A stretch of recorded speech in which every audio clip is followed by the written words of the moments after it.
John Paliwota contacted me to ask me if I'd come back and speak. I didn't take very long when John called for me to respond that I'd be happy to be here.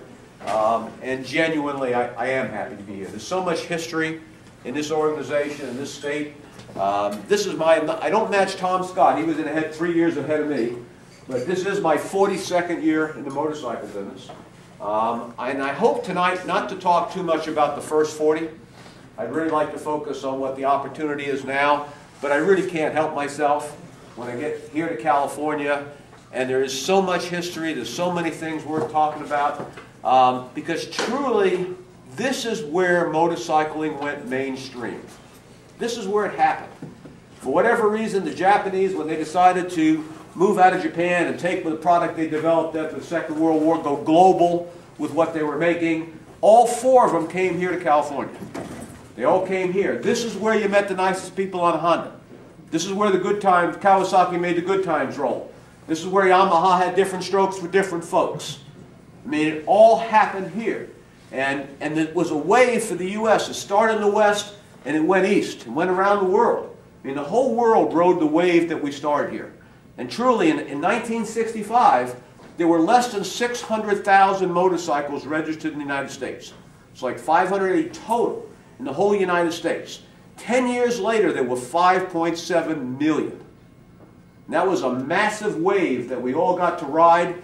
We reinvented the alphabet. We came up with ATCs, ATVs, PWCs. We came up with all derivatives of the language, of the acronyms. And things happened, and we all rode that wave clear across the United States. And we got to ride it twice. We got to ride it twice, particularly, and the biggest beneficiary was Harley-Davidson and Harley-Davidson dealers. Because 20 years later, all those kids we sold those dirt bikes to were showing back up in Harley showrooms wanting to buy Harley-Davidson. So the folks back in Milwaukee are not too quick to give a lot of credit to California for anything. And they're certainly not too quick to give credit to the Japanese, but they really need to, because it was the Japanese and it was the wave that started here in California that really made the industry what it was. We enjoyed it and we made it happen. As the wave continued, and Laura said not to use this word, but the wave did turn into a tsunami. Bad timing for the word.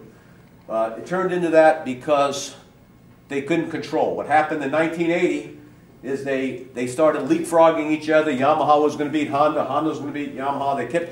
I remember having a conversation with Jet Johnson. He used to work for Kawasaki many years ago, and I said, how do you think the year's going to be? We're talking about 1981. And he said, well, our problem is I just don't think we can get enough boats. Well, they got enough boats. and they brought bikes, and we did have, Tom used a good word earlier, regurgitated. We had new, current, non-current, and regurgitated. And we had dealers going broke and reset up, and we had a chaotic, ugly situation. And it was in 1980 that and I don't know what totally motivated me, I got out of retail for a while and I started Lemco and Associates, and I guess I just wanted to be an evangelist. I don't know. They wouldn't let you to church. I don't know. But anyway, where it happened, I came to California. Now, actually, initially it was under the auspices of Kawasaki. It's when I got to meet Steve Schaub. Many years ago, he was one of our very first clients, worked for William Smith at the time in Monterey. And we came down here, and the farthest east in the program was in Arizona. It was farthest east. We had an Idaho dealer, and a couple of Oregon and Washington dealers, but mostly it was California. And we set out, like I said, the initial program was under the auspices of Kawasaki. We called it K1, in honor of Kawasaki. And the whole exercise was trying to reinvent the retail motorcycle experience. To try to reinvent, because nobody had done it for us. Nobody told you how much you should pay a parts man. Nobody told you how good was good. We had nothing in the way of defined processes in any department. So we set about doing that. And with mostly, I went one end of the state to the other. And as we picked up one idea that worked, that didn't work, we continually shuffled it around. And now, sadly, from 1981 to 1984, 50% of the dealers in the United States went broke. It's a sad situation. I hope that we don't match that record in the current string. But it's looking kind of scary. At least at that time, we could retrench back into a 3,500 square foot building with 3 employees, and it's not an option to do that anymore. But here in California, we did reinvent the exercise. We went back and said, and we invented things, startling revelation. John Podegrash used to always say, there's no problem on earth that will withstand the constant assault of creative thinking. Did I get that right, John? John would say that all the time, and it was so true. And we started coming up with startling revelations like collecting a dock fee, getting in the F&I business, charging freight and setup, raising our labor rate, getting more on warranty. We just started. Nobody had set out to do anything for the motorcycle dealer, so the motorcycle dealers had to do it for themselves. So we did it in 1981. We reinvented the exercise. And truly, we're at a point now where that has to happen again.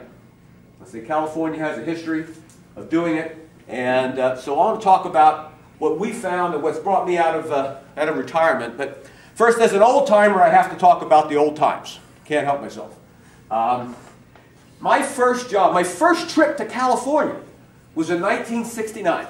I came down here to interview for a job with U.S. Suzuki. Try to get the job to be the Northwest District Manager. And when I interviewed there, they said, you know, the industry is coming of age. I said, really? You learn all about it. He said, the dealers have got to get more sophisticated. Oh, really? That's a new thought. But at any rate, what they told me, though, is that we are, as an industry, we have no information. There's no, we're growing rapidly. We have no representation in Washington, D.C. The MIC was going to form and have national representation. And the MIC was going to go to work and form dealer associations. And as somebody mentioned here earlier, we were originally the California Motorcycle Industry Council, which is how all 50 states were known. But the industry truly worked together to make that happen. We had an event that I recall back in 1970 in Portland, Oregon. John Harley was there. Don Graves was the head of Kawasaki at the time. Terry Tiernan. All the forces from all the OEMs were there. All the regional managers and all the district managers were in a room just like this. And it was an event that I don't think's ever happened before or has ever happened since. And all the OEMs got together and said, we got to get the dealers into the association. And we worked together. Joe Ramos then was the Yamaha district manager. My counterpart was there. And we just said, okay, and we had a coordinated effort to sign dealers up for the association. It cost $160. We had to go collect 160 bucks. 100 for the state, 60 for the MIC. And for some dealers, it was a struggle. Remember, the average guy was doing less than $250,000 a year in total business. And some of them were in sidelines or small stores. But we managed to get most of the dealers in the United States. And in 49 states, we had a state association. I can't remember which one didn't, but we actually were 49 out of 50 states that had a viable association, a viable motorcycle industry council, the California being one. I attended what I do believe was the first meeting of this association. And it was in Anaheim in 1973. And it was celebrated as your annual meeting. It may have been your first, it may have been, it was 1973. At that meeting they introduced Hy Weitzman. He had just been hired on as the Board had just hired him as the executive director.